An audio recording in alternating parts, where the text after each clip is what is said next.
and for as long as I can remember, I've wanted to be a star. I used to climb trees, explore rivers, and dream about standing in the spotlight. But life had other plans for me. When I was 6, an accident stole my sight. It was as if someone had blindfolded me forever, plunging me into a darkness I didn't understand. After the accident, everything changed. My family, struggling to make ends meet, started to see me as a burden. I overheard them whisper, "How will he ever contribute?" The friends who once played with me slowly drifted away. They couldn't handle the changes, or maybe they didn't know how to. And society, they labeled me the blind boy, reducing me to my disability as if that was all I had to offer. School wasn't much better. My classmates teased me relentlessly. "Why even try?" One boy sneered, "You'll never be like us." My teachers, overwhelmed and busy, often overlooked me. It felt like everyone had already decided what my life would amount to: nothing. But deep inside, I knew they were wrong. I've always had this fire in me, a voice that told me, "You're more than what they see." It was hard, though. Each day felt like an uphill climb. My loyal German shepherd, Max, became my guide, my partner, and my best friend. Max showed me that even when the world felt impossibly big and unkind, I could still move forward, one step at a time. One day, I heard about a talent show on the radio. It wasn't just any talent show, it was a chance for people to share their stories through music, speech, and art. Something inside me stirred. I had a story to tell, and I decided I was going to do it. I was going to stand on that stage and let the world hear my voice.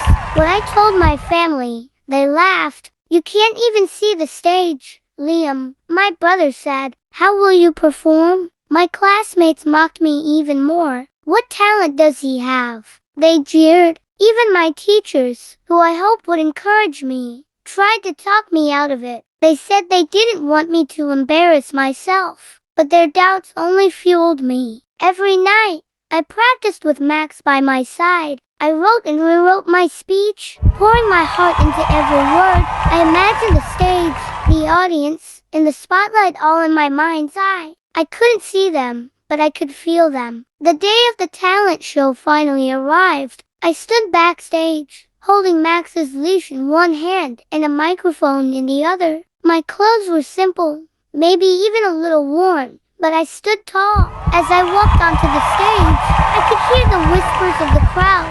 I knew they were judging me, doubting me, but I didn't let it stop me. "Good evening, everyone," I began, my voice steady despite the nerves. "You might look at me and see a boy who lives in darkness, but I'm here to tell you that darkness has taught me to see in ways you cannot imagine. It has taught me the value of persistence, the strength of faith, and the power of believing in yourself even when no one else does."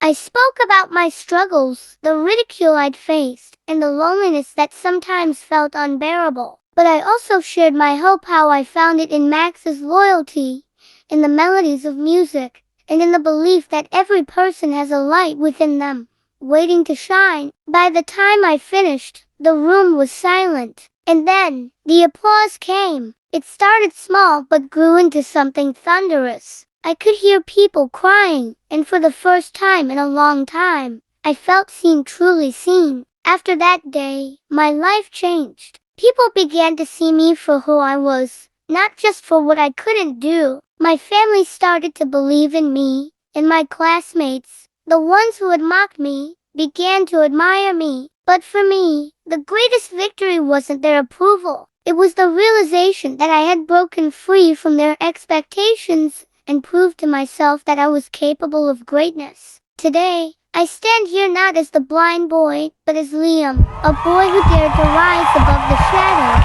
And if there's one thing I've learned, it's this: no matter how dark it gets, your light is always within you. You just have to believe in it enough to let it shine.